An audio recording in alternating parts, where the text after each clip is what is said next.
Yes, people, I am back. Do you want to know what else is back? My training schedules. For those who have been watching my streams will know that I've been doing my training schedules and players have been developing rapidly, but also they've been keeping happy in training, they've been performing on match days, and they've been avoiding those injuries. I've been hearing people been getting injuries in FM24.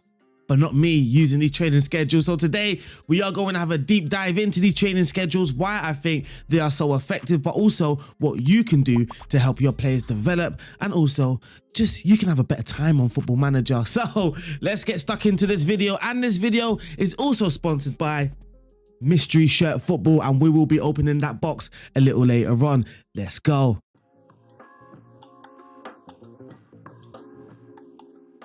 Before we do anything in the game, how you set your manager profile up is going to be very, very important. That is step number one. So this is my manager profile. Yes, I do like attacking coaches, but you can set this up in whichever way you prefer and what you think is going to be needed. But there are 3 attributes that I find is key for coaching. And when we look at mental attributes, we are talking about determination, level of discipline, and motivating. Those are sort of the basics for your coaching. Sort that out first, then look at sort of your coaching attributes, and then by sorting this out, basically, I can be a very, very effective attacking coach. Now, if I have my determination on 1, level discipline on 1, for an example, I won't be a good attacking coach, even though my attacking attribute is on 20. I just won't be highly determined, and neither will I get those results quick enough if I am not a strict coach or manager, whichever way you want to prefer. So when you are setting up your manager profile, make sure you are sort of prioritizing determination, level of discipline, and motivating, and that will help you become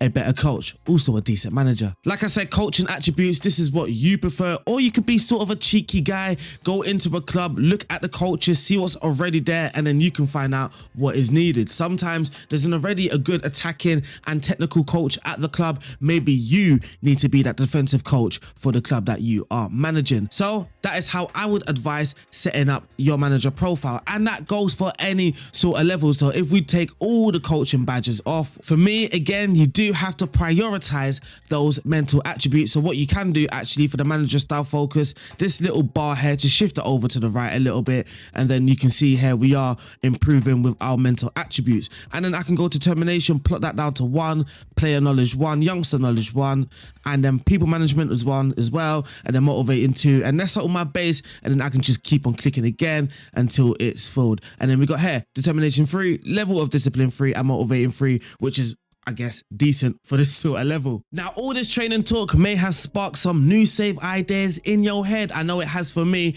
And if you haven't got an idea, well, we might just have one for you, because now we are going to unbox the shirt that we got from Mystery Football. But first, before we do that, I've got to tell you a lot more about today's sponsors. To get a mystery shirt, this is the reason why we are here.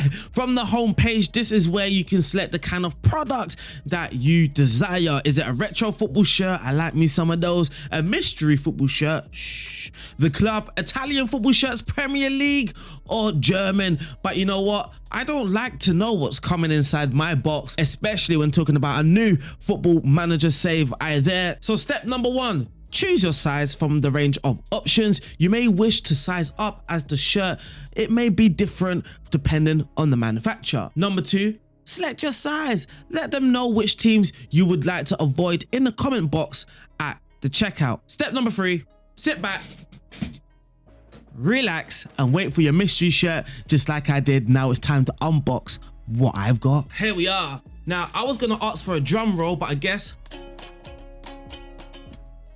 But let's unbox our mystery football shirt. Let's go. So we're gonna unbox it from the bottom. Get that out of here. Get it out of here. Let's unbox the box. Oh, and we've got Almeria from Spain. Oh, this is actually a pretty nice shirt. If you are looking for a Football Manager save, Almeria may be the team for you. It's a nice shirt. I actually like the fact that this is what's that word? Like it's embedded in the shirt, like it's knitted in. It's knitted in the shirt. This is sort of plastic, so I will be slightly worried if it does wash out in the washing machine, but you know what, you shouldn't be washing football shirts that often anyway, and I cannot wait to put this one on. A quick halftime change. Thank you, mystery football. Let's talk about training some more. Next is sorting out your coaches. I mean, there's no point having training schedules and being really involved in your training if you've got some really bad coaches at your club. You may struggle to get those results. And a lot of the time, actually, when we're playing Football Manager, many of us focus on just having the best coaching team. So we will look at this page and we'll just think, okay, we've got the best coaching team, done and dusted, we can move on. But sometimes, again, it's not exactly the case. Now, this may look fantastic, it may look great, but we do have some slight issues, not major, but slight issues. Now, when I go to training and I go to coaches, edit coach assignments, everything looks a-okay.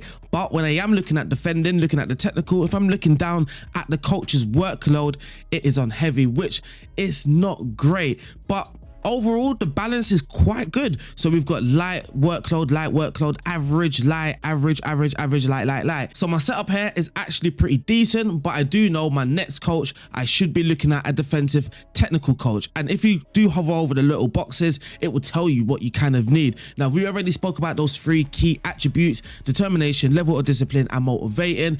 But when it comes to defending technical, we should be looking at defensive coaching attribute and the technical attribute as well. So going back a little bit to the point earlier, some of us always like to have the best coaching team, but sometimes it's not well distributed. We can have the best coaching team because we've got a lot of great attacking coaches. They might be decent at defending, therefore giving you a very good rating both in attacking and defensive. But what you want is to specialize in these sort of areas. You want one coach that's good at defending tactical, one good at defending and technical, so on and so on. I know, depending on your club, you might not be able to get as many coaches as you want, or it might just be difficult in general to find the perfect coaches. So you may have to compromise a little, or you can find yourself a coach like Mike Phelan, who is decent in a couple of areas. So his main coaching area would be defensive technical. He's got 16 at defending, 14 for technical, but tactical, he's not that bad neither. So actually, because we need a defensive technical and tactical coach, Mike Phelan might have to sort of coach both for us, and he's good at mental as well, so it's sort of telling me that he's good at handling those sort of tasks. Searching for coaches is going to be very important, of course, and what I've started to do, you may have seen me do this on twitch.tv/RDF Tactics, a cheeky plug, where we are streaming twice almost every day. We are streaming this Barry save where we have managed to win the Serie A in just our 3rd season. So we got promoted from Serie B, then in the first season in Serie A we got into Europe, the Conference League, and then in our 3rd season we won the Serie A, but we also won the Conference League as well. So we've got a European trophy and we won the double, a cheeky plug there. But this is how we are searching for our staff. So determination, level of discipline, and motivating. Now I am in Serie A. I do feel sort of the average or the lowest attribute I should be looking for is sort of 13 to 14, but I don't just stop there. No, I do have search conditions as well, and this is sort of a new thing. I've only started doing this in FM24. I don't know why I didn't think of this before. I am also adding the personality, and I'm getting the personality, the positive ones that I want in the squad. So there is some sort of theory that a good coach or a coach with a very good personality can sort of rub off on the players. So it makes sense, right? So if you've got a model citizen coach or a model professional coach or just a driven coach, an ambitious coach, that sort of personality can start rubbing off on your players as well. So that's what I've started to do.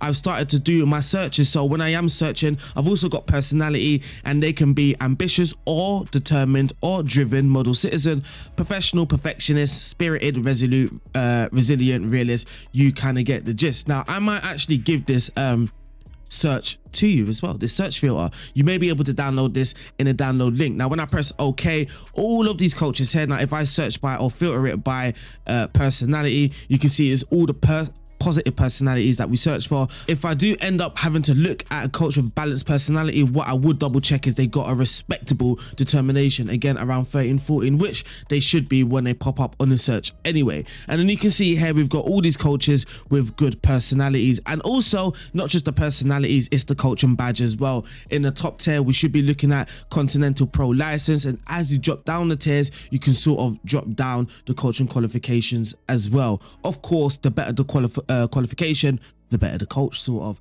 And again, just for my example, my experience, why training is sort of working for me in my saves, my Barry and Leon save that we've both streamed, that were on streams, both of the saves. You can see here, look at my staff. These are all the ones that I've signed. Look at their personality: resolute, fairly determined, model citizen, professional, model citizen, driven, determined, model citizen. In fact, nobody here is actually balanced apart from the assistant manager, who of course we didn't sign. So sign staff, that is very important. Who you sign is very important. The personality can be very important. That one there, I've got to admit, may just be a theory.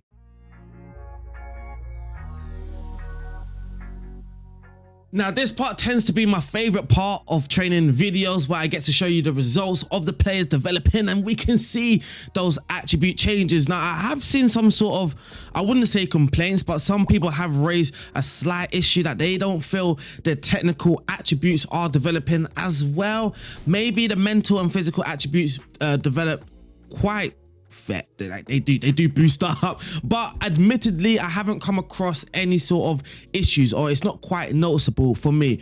And like, the player that comes to my head is Asan. We bought Asan in the first season, £8.5 million. Fantastic player. He looked nothing like this when we got him. Now, he's a player that clearly likes the training schedule, and he's also performing really well in the matches as well. So if we do look at the progress, I mean, look at him from April 2025. Now look at him in April 2026. So that is just one season, and we've had him longer than one season. So first, let's look at attributes. Let's compare the attribute changes since all time, which would be from the moment we signed him. And wow, just wow. Now, a lot of people tell me to sign Asan, get Asan, but I've never actually seen him develop like this, and this rapidly as well. So he's only 19. He's only 19, so he's got a lot of time.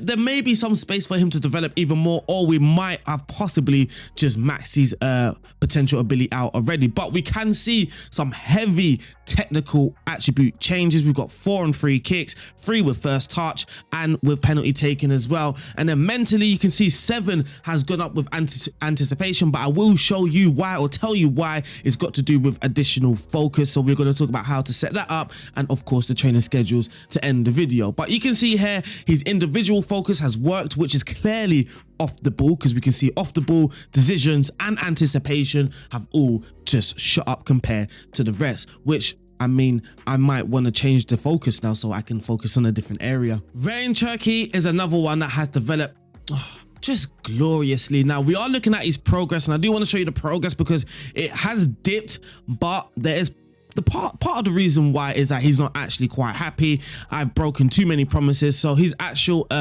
training level sometimes does dip.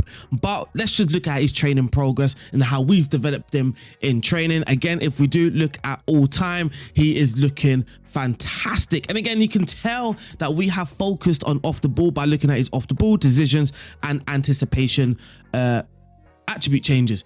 Technical ability, that has had a major improvement, so has mental, and physical has had just a slight improvement. But we're not really too fussed about the physical attributes when we do consider the style of player. Ryan Turkey is a creative player. We sort of wanted him to be that sort of trequartista, so we don't want him to be physically imposing, but what we do want is him to be absolutely fantastic technically and mentally, which he's growing in those areas, though we do possibly have to be looking at selling him. His value's at 112 million. It's not too bad. Football Manager have been telling us about late bloomers. Have we witnessed a late bloomer? Have we seen a late bloomer? I mean, I don't know what you count as a late bloomer, but players tend to stop developing at the age of 23. We have bought Fernando Leno, 1.5 million from Casapia 3 seasons ago. So let's say we bought him around the age of 23, around the age that he should have kind of stopped developing, especially at a rapid pace. But when we do look at his progress, first let's look at his progress. You can see it's a bit of up and down, but there is an up, and he is currently a 4-star player. Let's look at the attribute changes. Let's look at all time, and voila, this guy has made some great improvements to his attributes, of course, to his attributes, especially the mental ones. Now, this might be backing up the point or the theory that mental attributes and physical attributes do kind of develop quickly, but our technical attributes aren't seeing any real issues. And again, when we do look at the player's additional focus, you can actually see that really I'm only focusing on these mental attributes. And I believe for Fernando Leno, it was actually his defensive positioning, so that would make sense why his positioning, marking, and his decision making have all gone up, because we have focused on that area, but he's also developed nicely in all the other areas as well. So we've looked at sort of starting players that have high potential at the start of the game. We've looked at a possible late bloomer in Leonardo Lelo. I might have called him Fernando Lelo earlier, but what about regions, your intakes? I don't think you're surprised, are you, to see this crazy development. Laurent Martineau, again, technical attributes, major overall improvement. Mental, there's a major overall improvement, and again, major overall improvement with the physical. So he's seen a major overall improvement across the board, but it's not the physical or the mentals that's just outdoing the technical attributes. Actually, we are seeing some very, very nice technical attribute changes as well, such as dribbling, first touch, passing, and technique, which is very important for the role that he's playing in. And then mental as well, you can see his increase. So I would actually argue here that my technical, or his technical attributes, has developed way more rapidly than the physicals. There's an argument to be made there. So those are the results. We've seen players that start off with high potential, we've seen a sort of late bloomer, and we've seen some youth intakes as well. Lastly, now let's talk about these training schedules.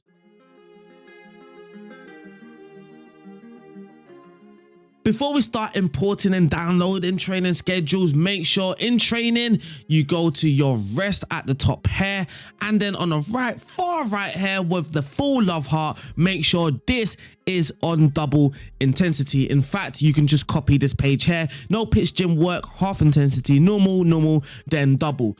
This is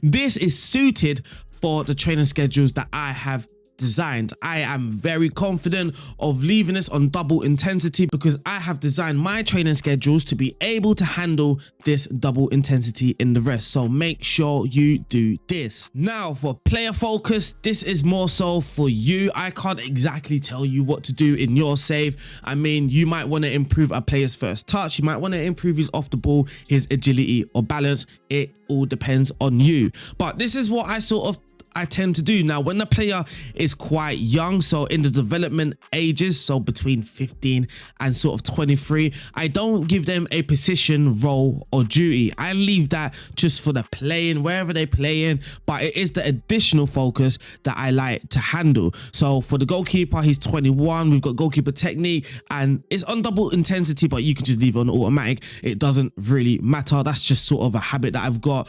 Moses Shabani, again, we're using ball control. His dribbling is 5, first touch is 8. That kind of explains why I'm trying to focus on ball control. Zakiwani, attacking movement. Now he's a striker, but his off the ball is on 9. I should be looking to develop that. That is why I'm looking at attacking movements. Shabani. Now, Shabani is an interesting case because there's a couple of areas that we could look to improve on. He's an attacking player. Maybe ball control, dribbling, first touch, and technique. Or it could be passing, vision, and technique if he is playing behind that sort of striker role.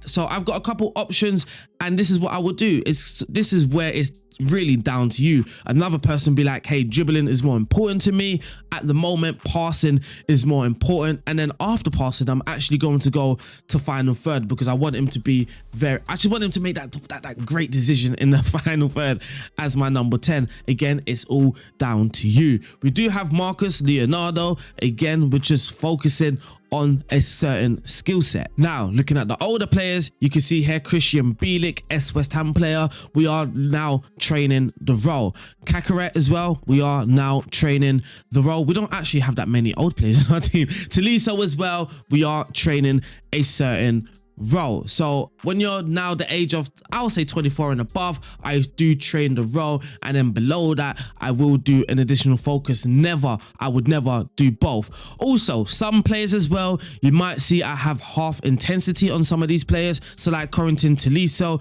you may ask, why sir? And that is because his natural fitness is very low. I don't want him to be playing games.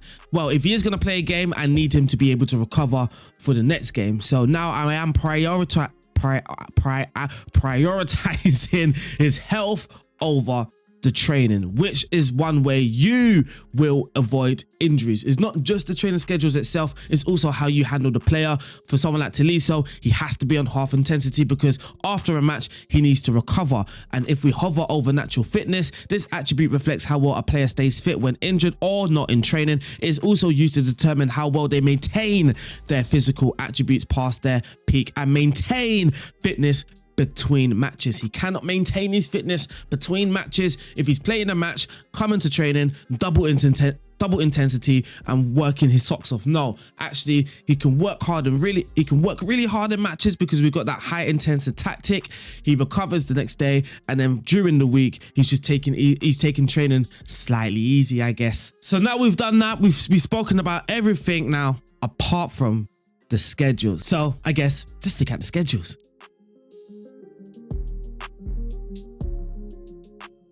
We have a lot of training schedules. Now, don't be scared. Don't be scared. You don't have to use all of these training schedules. Now, I also did this for you guys. To be honest, I kind of have my own set training schedules. It also depends on the tactic that I'm using, but I do have my sort of balanced, varied one where I kind of just use that throughout the whole season.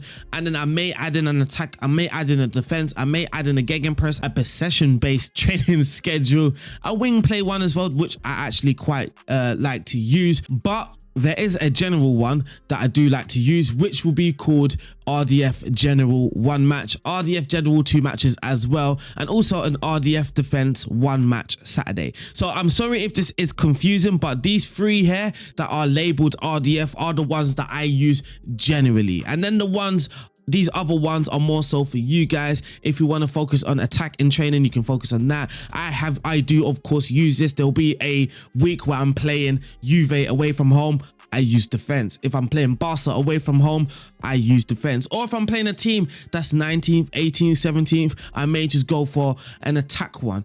But generally, you know what I mean by generally, if I'm just playing teams, mid-table teams or whatever, I do have one that is kind of suited for that all situations sort of vibe. But this is where things get technical, and this is where maybe this can help you design your own tactics, because I haven't just figured out training schedules and just put these anywhere. No, they're all designed very specifically. I don't know what's going on today with me and my words, but on the Monday we are doing attacking, defending and goalkeeping. On a Tuesday we're doing match tactics, match practice and then recovery. Now the idea here on the first 2 days is sort of, I wouldn't say high intensity, because you can see here for defense and attack here it's not that quite high, but on a Tuesday it is very high. And then after the Tuesday we sort of calm down a bit, calm down more on the Thursday, calm down even more on the Friday, sort of preparation for that game on the Saturday, and then we recover, unwind before we go again. Another thing about these training schedules, I don't have these little sessions just anywhere I please. They are very specific. For an example, on a Wednesday